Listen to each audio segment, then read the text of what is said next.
Well, this is all I've been doing lately. Hey guys, I know it's been a while since you've heard from us, and there's pretty good reason for it.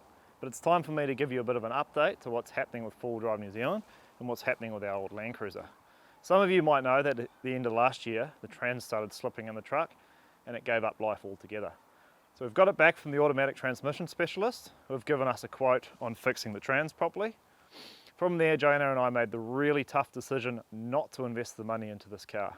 It just doesn't make sense to put that kind of money into what is already a pretty uncomfortable two-seater vehicle.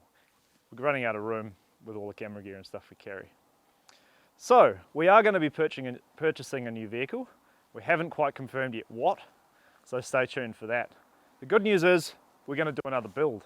So we get to start from scratch, do everything properly the first time, and take you through the step-by-step process of what to look for and how to build another vehicle. There's also going to be a few changes with four-wheel drive New Zealand, a little bit of rebranding, so stay tuned for that.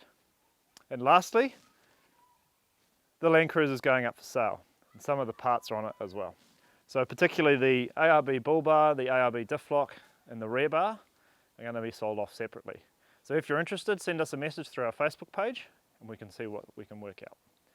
Stay tuned and we'll see you soon.